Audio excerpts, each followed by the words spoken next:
Okay. I'm going to maintain patient privacy and safety. I'm going to close the curtain when I come in the room. I'm also going to communicate appropriately for the age and family. So, hi, I'm Kayla. I'm going to come and I'm going to do a newborn assessment on your baby today. So, when I came in, the baby was sleeping. So, I'm going to check the chart for birth history and check the APGAR score and see if there was any birthing trauma, if it was vaginal or C-section, if there was any instruments used like forceps or the vacuum. And then I'm going to take a look at my baby. I'm going to lay my hand on her chest or her stomach and count her breathing for 1 full minute while she is in a calm state. Then I'm going to move up and count her pulse for 1 full minute as well between the nipple line on the chest. And then I'm going to take her temperature underneath of her arm, and I'm going to weigh her. I'm going to measure her length with the tape measure. I'm going to also measure the circumference of her head and her chest, and the chest should be a little smaller than the head. And then I'm going to look at her skin and just take a look and make sure, see if I see any vernix, which is the white cheese-like substance in the folds of the body. I'm going to check her across the bridge of her nose to see if there's any milla, little white bumps. I'm also going to check for urethra, which is the little red bumps on the body. I'm going to check for lanugo, which would be hair on the arms or on the back of the body. And I'm going to check for Mongolian spots, which would be like purple bruise-like spots on the body. Then petechiae is going to be like blood red spots that would consider like bleeding under the skin. And then after that, I'm going to just look at her and make sure her body is symmetric and aligned. I'm also going to look at the muscle tone of her arms and just make sure everything is moving together. I'm going to start with her head. I'm going to palpate her anterior fontanelle, which is a diamond shape. And I'm going to palpate the posterior fontanelle to see if there's any swelling or anything in those. Then I'm going to look at her head for molding to see if there's any misshaping from vaginal birth. I'm also going to check for cephalohematoma, which would be like bleeding underneath of the skin. And then caput would be swelling. I'm going to check for that also across the head. And then I'm going to go down to her eyes and check her iris. I'm going to see if her pupils are pearl, and check for strabismus, which would normally be seen. And I'm going to check her conjunctiva to see about any infection or vernix in there. I'm also going to look at the shape of her face to make sure it is symmetrical. And as I go down, I'm going to check the patency of the nose. And then I'm going to get to the mouth.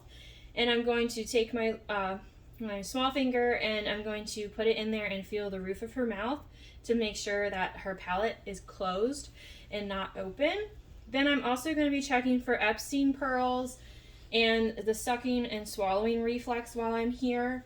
I'm also going to rub the sides of her cheeks to see if she has the rooting reflex. And I'm going to move down to the ears. I'm going to make sure they're formed well, and then that the top of the ear is in line with the outer canthus of the eye. I'm also going to move down to the neck. I'm going to inspect the neck and the clavicles to make sure there wasn't clavicle broken during birth. And then I'm going to move down to the chest. And I'm going to check the symmetry of the chest and see if it's rise and fall equally when the baby's breathing. And then make sure it's not like a barrel chest or a concave. I'm also going to check, auscultate for breath sounds, and then I'm also going to check the apical pulse of the baby right between, like in the center of the chest. And I'm going to listen for heart murmurs, if there are any. And then I'm going to check the nipples as well, as I'm there for size and engorgement, and if there are any extra nipples, just making sure that they're within normal limits. And then I'm going to move down to the abdomen, and I'm going to auscultate for bowel sounds to see if there's any bowel sounds from the baby. And then I'm just going to make sure that it's symmetric and rise and fall together. And then I'm going to check the diaper for to see if there's voiding in meconium.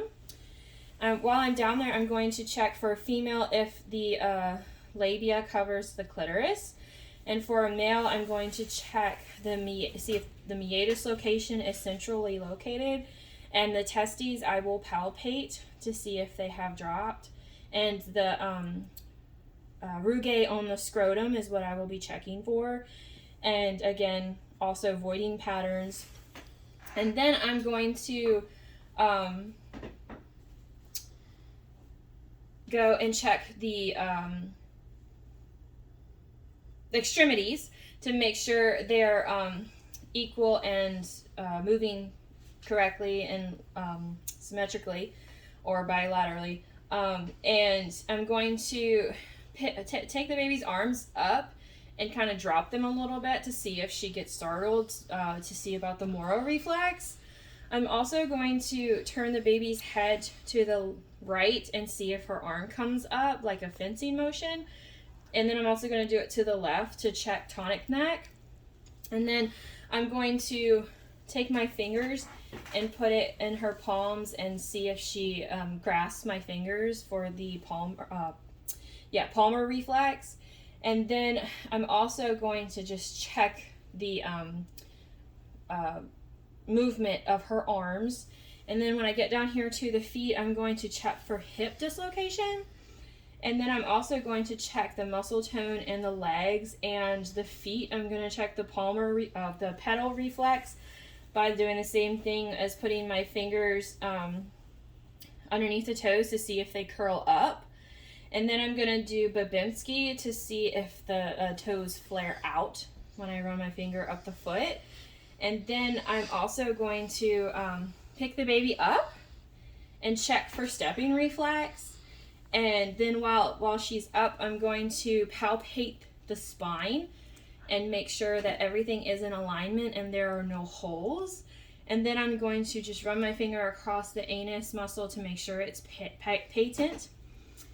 And I'm also, while she's here, I'm going to run my fingers down each side to see if she kind of curves into it, and check for the trunk incurvation reflex.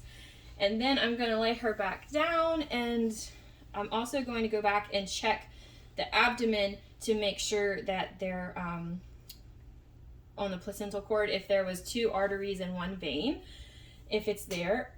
And then after that, I'm going to wrap her back up and then check on her behavioral state, if she's in a quiet state, a deep sleep, an active state, a like a late sleep state.